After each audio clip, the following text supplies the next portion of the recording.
Fuq fom kulħadd, ġrajiet mill-modi, kitba ta' Mark Farrugia, ari ta' Claudette Tabela Baldacchino, bi produzzjoni ta' Renato Vella għal One Radio.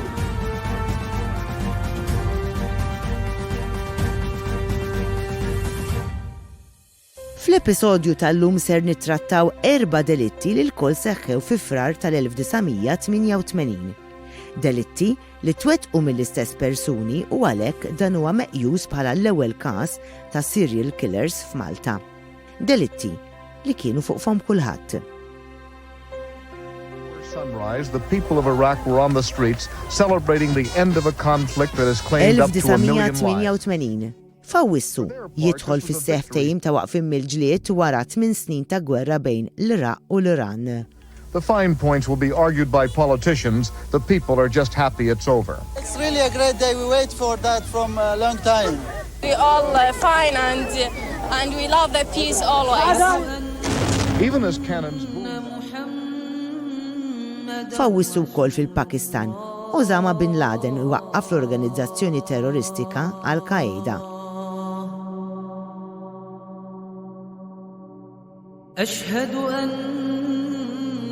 Ix-xahar ta' wara f'Settembru mal-50,000 Kurd inqatlu f'attakki bl-armi kimiċi li sar mill-armata Raqqina.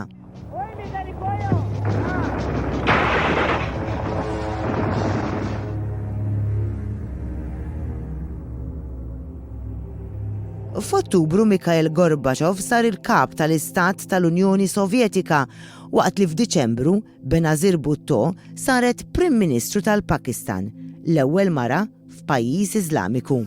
जो हमारे मुल्क में कायदे-ए-आज़म के वफाकी और पार्लियामेंट्री निज़ाम नहीं देखने चाहते. The earthquake was measured at 7 on the Richter scale. Un violento terremoto di 6,9 gradi della scala Richter devasta il nord dell'Armenia.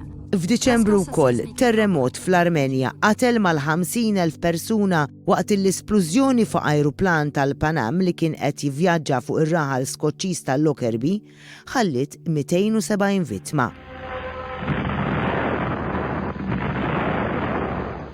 Fl-1988 twildu l-kantanti Rihanna,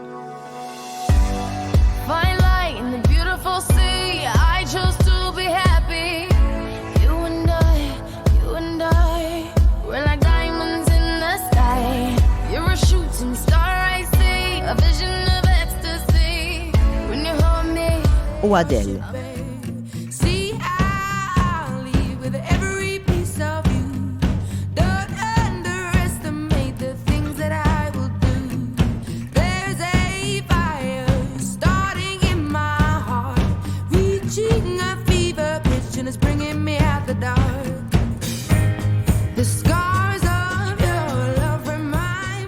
Waqt li l-attakkant Olandiż tal-klabb tal-Milan Marco van Basten rebaħ l-ewwel darba l-unur tal-aqwa plejer fl-Ewropa. Fil-kamp ċinematografiku il-film Last Emperor rebaħ l-Oscar bħala l-aqwa film. And the winner is... The winner is Vittorio Storaro for The Last Emperor.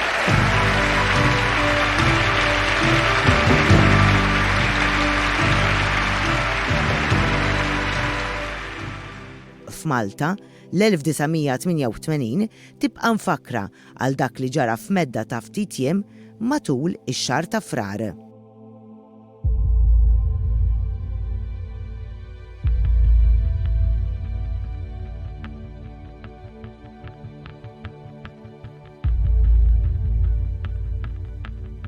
It-3 ta' frar 1988 il-jott marina ta' Taxbiex. Jinstab il-katavru ta' Peter Reed, Ingliż ta' 50 sena fuq il-jott Green Dolphin. Reed kien qed jgħix fuq dan il-jott sakemm kienu qed isiru tiswijiet fuq il-jott tiegħu Amelie Ann fit-tarzna ta' Manuel Island. Il-katavru ta' Reed kien instab minn ħabib tiegħu ċertu George Zammit li kienu ukoll is-sit tal-jott Green Dolphin li tela fuq dan il-jott biex jara x'seta kien ġara minħabba li l-aħħar darba li Reed kien derħaj kien jumejn qabel. Mill-investigazzjonijiet li saru nstab li Reed inqatel b'12 daqqa ta' sikkina, 9 minnhom f'qalbu u 3 tiri ta' pistola. Il-katavru nstab fi stat ta' dekompożizzjoni, motti b'kutra u batt ta' cushions. Mill-istħarriġ li sar instab li d-delit kien seħħ fil-lejl ta' bejn il-ħadd 31 ta' Jannar u 2 l-ewwel ta' Frar. Għad-dasa tal-pulizija niżlu qrib il-jott f'attentat biex jinstabu l-armi tad-delit fil-baħar iżda ma sabu xejn. Fil-ġimgħat ta' qabel Reed kien irrapporta lill-pulizija li sakemm huwa kien fuq l-art, xi persuni telgħu fuq il-jott u serqulu xi affarijiet. Fl-istess ħin l-ewwel rapporti kienu jgħidu li Reed kellu konnessjonijiet ma' drogi tant li kellu kundanna minn qorti Spanjola dwar traffikar ta' drogi. Minħabba li fuq il-jott kien hemm it-taqlib l-indikazzjonijiet kienu li l-mottiv tad-delitt kien wieħed ta' serq. Fil-fatt fil-bidu l-pulizija bdiet taħdem fuq il-possibilità li Reed seta' miet meta irreżista lil xi ħadd li tela jisraq minn fuq il-jott. Eventwalment iżda l-investigazzjonijiet bdew jiffukaw ukoll fuq it-traffikar ta' drogi. Il-lejl ta' bejn l-4-17 u l-ħamis 18 ta' Frar 1988. Is-satejn ta' filgħodu. Soldati ta' task force li kienu qed jagħmlu r-ronda fl-inħawi tal-ajruport fit-triq li tagħti minn ħdejn il-ġibjun ta' Ħalkirkop għaż-Żurieq raw karozza mdaħla fil-ħajt. Huma informaw lill-Pulizija taż-Żurieq li marru fuq il-posti tal-ħin wara. Il-Pulizija stabbilew li l-karozza kienet taxi u ħdejha instab xi ħġieġ mill-fanali tagħha fl-art. Min aktar stħarriġ iżda der li kien hemm traċċi tad-demm mit-taxi sa taħt iċ-ċint tat-triq illi warajha kien hemm barriera. Il-pulizija daħlu jfittxu wara dan iċ-ċint u raw it-truf ta' isfel ta' riġlejn ta' raġel. Billi dak li der bħala inċident ta' traffiku beda jidher bħala każ ħafna aktar serju, issejħu fuq il-post il-pulizija mid-Dipartiment tal-Investigazzjoni Kriminali. Mill-ewwel stħarriġ fuq il-post instab li f'kamra żgħira wara x-xadba tal-barriera kien hemm raġel mejjed motti b'xi ġebel. Il-katavru li nstab bon u mħanxar u brasu kważi mifruda mill-bqija ta' ġismu kien ta' George Kucciardi ta' 34 sena, missier ta' 4 titfal minn ħal-qormi li iżda kien joqgħod iż-Żurrieq. L-ewwel indikazzjonijiet kienu juru li Kucciardi nqatel btir ta' arma tan-nar u li kien saf attakkat minn xi ħadd li kien rikeb miegħu fil-karozza. Fil-karozza instab ħafna demm. Mill-ewwel stħarriġ instab li Kucciardi kien tkaxkar mill-karozza għal post fejn kien instab. Il-pulizija kienet stabbiliet li nhar l-4-17 ta' Frar Kucciardi kien qed jaħdem pas-soltu mill-venda li kien hemm ħdejn lukanda fil-Furjana u sal-10 ta' bil-lejl kien għadu hemm. Il-pulizija mxiet fuq it-teżi li l-mottiv tad-delitt kien serq, tant li fuq il-katavru ma stabu ebda flus, inkluż il-wallet li s-soltu kien ikollu fuqu.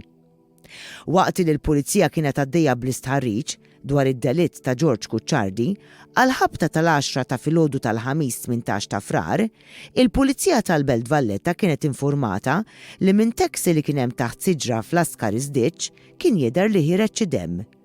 Il-Pulizija mid-Dipartiment tal-Investigazzjonijiet Kriminali marru fuq il-post u sabu rwieħhom iffaċċjati b'delitt ieħor. Mitluq mejjed fuq is-sit ta' quddiem ta' din it-taxi kien hemm Alfred Darmanin ta' 49 sena, missier ta' 7 titfal minn San Ġiljan. Darmanin kellu żewġ feriti f'rasu ikkaġunati minn arma tan-nar.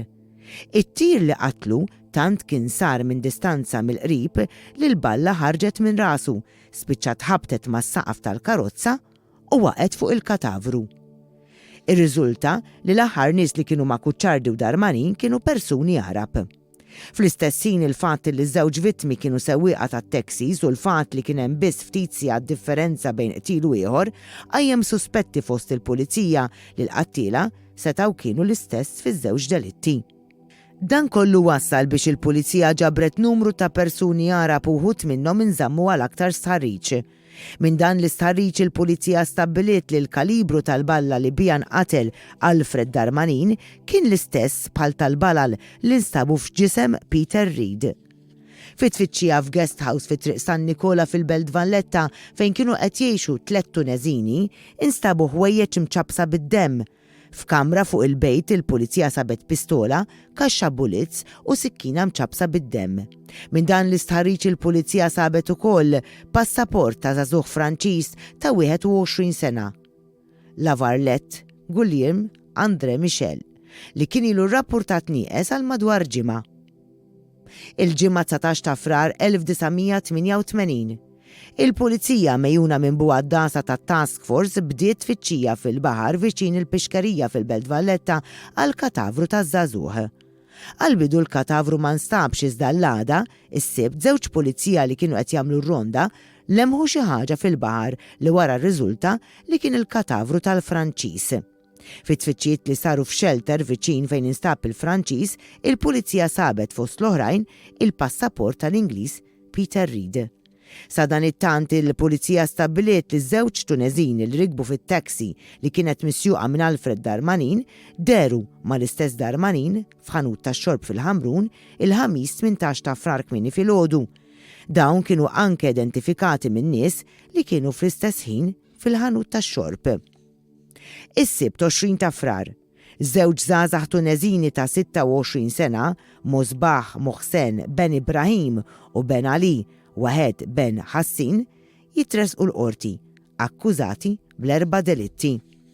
Quddiem il-bini tal-qorti kienu nġemgħu għad kbir ta' nies. Meta tfaċċaw iż-żewġ Tunezini, il-pulizija kellha tagħmel sforz biex tikkontrolla lil dawk preżenti fosthom ħafna sewwieqa tat-taxis li deru ferm irrabjati. Fl-awla, iż-żewġ akkużati deru kalmi mingħajr ebda espressjoni fuq wiċċhom. Huma offrew li jwieġbu li huma ħatja tal-akkużi kontra tagħhom iżda ingħataw parir biex iwieġbu mhux ħatja. Mosbah u Wahed deru rassenjati u f'ħafna ħin deru jħarsu fil-vojt. It-tnejn, 22 ta' frar, isiru l-funerali ta' George Kucciardi u ta' Alfred Darmanin. Furu l-kbar ta' nies inġabru f'diversi toroq dejn il-knejjes parrokjali ta' Żurriq u ta' San Ġwan biex jagħtuhom l-aħħar tislima waqt li fil-korteo kienu ħadu sem numru kbir ta' taxis biċfuf suwed u kuruni tal-fjuri. Sa dan it-tant mal-pulizija żewġ akkużati Mosbah u Wahed stqarrew f'dettall il-mod kif twettqu l-4 delitti, tant li l-istqarrija ta' Mosbah kien fiha 82 paġna waqt li l-istqarrija ta' Wahed kien fiha 118 paġna. Dwar il-qtil ta' Peter Reed, Mosbah qal li dakinhar tad-delitt huwa kien maraħ dejn il-jott li Reed kien qed jgħix fuqu flimkien ma' raġel Taljan. Il-ħsieb kien li Reed jinsteraq. Żied illi kien it-Taljan li tela fuq il-jott fil-waqt li huwa baqa' barra jistenna. Skont Mosbah f'dan il-mument sema tir u tela jiġri fuq il-jott fejn sab li t-Taljan jagħti bis-sikkina f'sidar l-Ingliż. It-Taljan ipprova jsib xi flus u meta ma rnexxilux spara 4 tiri fuq Reed. Mosbah qal li għalbitu t-Taljan rema l-pistola fuq il-mol iżda wara reġa' ġabara u ħbiha fi ġnien fil-gżira minn fejn eventwalment ġabara huwa. Il-Pulizija Maltija kienet taf min kien it-Taljan imsemmi minn Mosbah iżda rriżulta li meta twettaq id-delitt f'Taxbiex dan ma kienx Malta. Eventwalment Mosbah biddel il-verżjoni tiegħu dwar kif inqatel Reed. Fit-tieni verżjoni qal li t-Taljan kien jipprova jisraq lill-Ingliż iżda ma rnexxilux u għalhekk ħarab. Wara dan Mosbah qal li mar fuq il-jott ma' Wahed bil-ħsieb li jisirqu lill-Ingliż. Ġara iżda li meta Reed sabhom ma' wiċċu għamel reżistenza qawwija u kien hawn li Mosbah sparalu aktar minn darba waqt li Wahed taħt diversi daqqiet ta' sikkina. Mosbah qal li wara li wettqu dan id-delitt u manka kielu xorbu fuq il-jott. Meta telqu minn fuq il-jott ħadu magħhom 47 lira Maltin jew 110 euro. Dwar id-delitt taż-żewġ sewwieqa tat-taxis, it-Tunezini stqarrew kif krew taxi mill-Furjana misjuqa minn George Kucciardi. Kucciardi intalab jieħu liż-żewġ Tunezini lejn ħattart, minn hemm intalab isuq lejn iż-Żurriq. F'ħin minnhom Wahed talab lis-sewwieq biex jieqaf għax kellu bżonn jinżel jagħmel lawrina. Huwa u ħireġ mill-karozza, Wahed kellem lil Mosbah bil-Franċiż fejn qallu biex joqtol lis-sewwieq.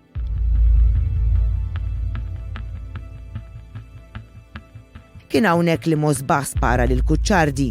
Wara li ħarġu l-katavru mill-karozza, Wahed beda jħanxaron il-vittma bil-għan li jsib il-balla li laqtitu li iżda baqgħet ma nstabitx.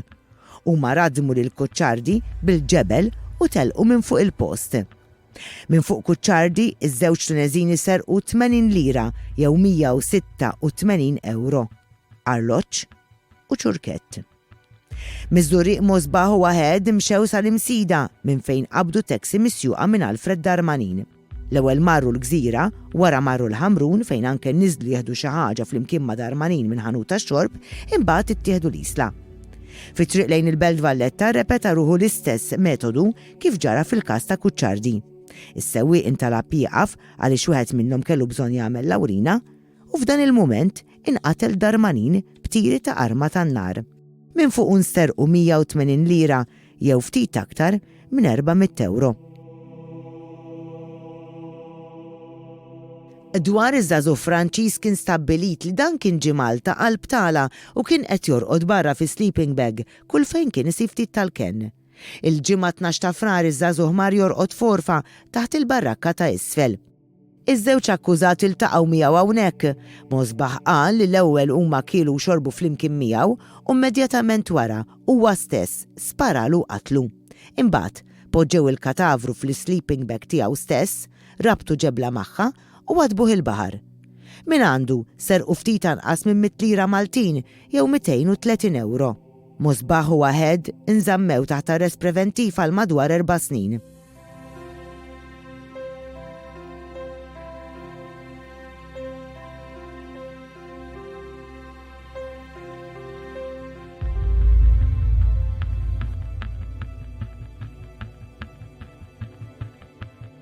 Il-ġimgħa 21 ta' frar 1992. Mosbaħ u Wahed jammettu l-akkużi miġuba kontra tagħhom u jinstabu ħatja mill-qorti. Fil-fema tal-qorti r-reati nwettqa minnhom kienu tal-ogħla serjetà u għalhekk kellhom jintbagħtu l-ħabs għal omorhom. Wahed miet fl-Isptar Mater Dei f'Novembru tal-2019 wara li kien ilu 31 sena l-ħabs. Min-naħa tiegħu Mosbaħ kien involut f'żewġ ħarbiet mill-ħabs. F'Marzu 2000 Mosbaħ ħarab mill-ħabs flimkien ma' 3 priġunieri oħra u nqabad wara 36 siegħa.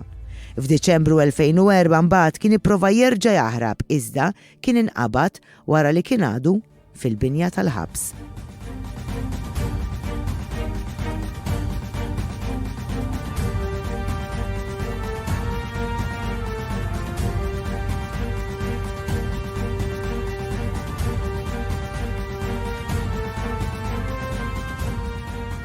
Għadna kemm segwejna fuq fom kulħadd.